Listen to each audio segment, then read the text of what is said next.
हरे कृष्ण। हमारी वैदिक संस्कृति में धर्म, अर्थ, काम और मोक्ष इन सब को बराबर का स्थान दिया गया है। मनुष्य समाज के अंदर, मनुष्य जीवन में इन चारों पुरुषार्थों की समान रूप से सिद्धि होनी चाहिए। बिना धर्म के अर्थ और काम मनुष्य को प्राणी के समान बना देता है।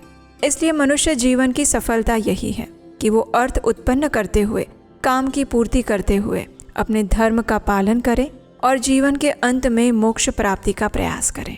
इसी विचार के साथ चलिए आज की हमारी चैत्र मास कथा श्रृंखला को आगे बढ़ाते हैं और सुनते हैं आज की चैत्र मास व्रत कथा।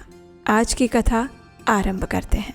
इस चैत्र मास कथा श्रृंखला में इस समय हम महर्षि वाल्मीकि द्वारा रचित रामायण का पाठ सुन रहे हैं और उसमें हम सुन रहे थे कि किस प्रकार राजा दशरथ ने पुत्र कामेष्टि यज्ञ का आरंभ किया था।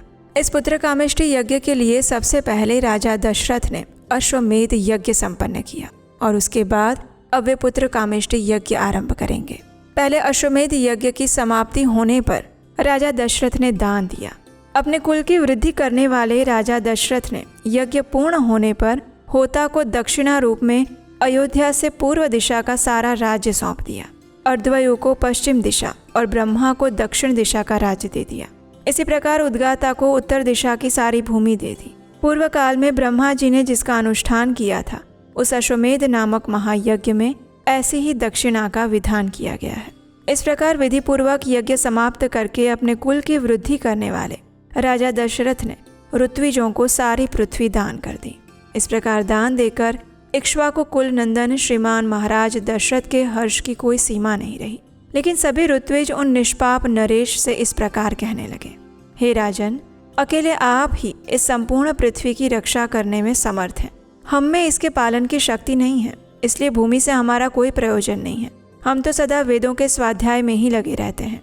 इस भूमि का पालन हमसे नहीं हो सकता, इसलिए आप हमें यहाँ इस भूमि का कुछ निष्क्रिय, कुछ मूल्य ही दे दीजिए।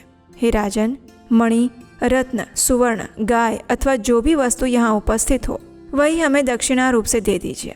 इस धरती से हमें कोई प्रयोजन नहीं है। ब्राह्मणों के मुख से ऐसा वचन सुनने के बाद राजा ने उन्हें 10 लाख गायें प्रदान की, 10 करोड़ सुवर्ण मुद्रा और उससे 4 गुनी रजत मुद्राएं अर्पित की।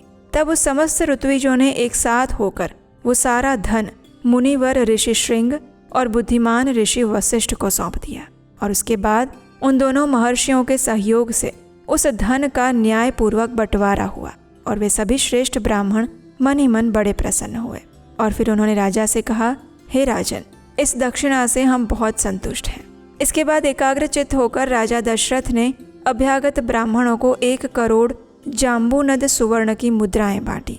सारा धन दे देने के बाद जब कुछ भी नहीं बच रह गया, तब एक दरिद्र ब्राह्मण ने आकर राजा से धन की याचना की और तब रघुकुल नंदन नरेश ने उसे अपने हाथ का उत्तम आभूषण उतार कर दे दिया।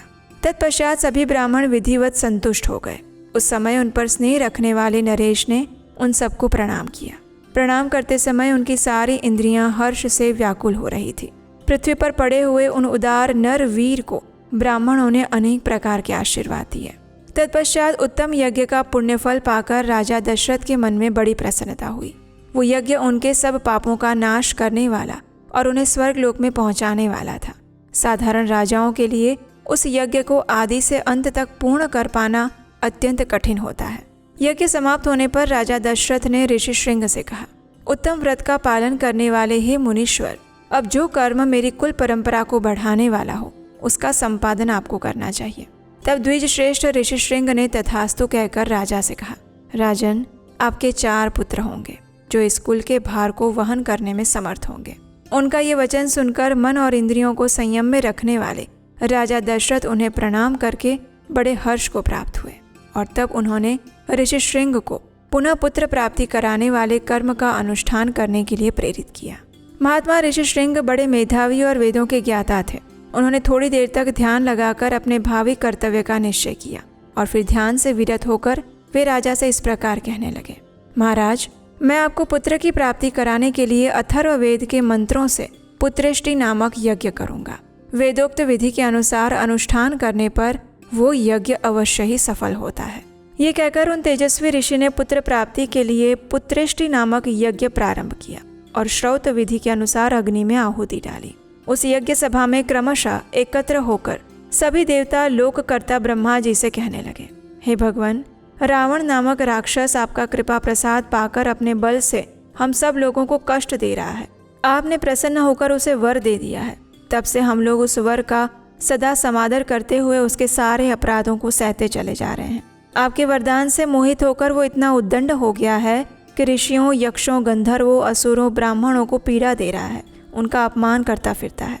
सूर्य उसको ताप नहीं पहुंचा सकते, वायु उसके पास जोर से नहीं चल सकती। जिनकी उत्ताल तरंगे सदा ऊपर नीचे होती रहती हैं, वो समुद्र भी रावण को देखकर भय के मारे स्तब्ध हो जाता है।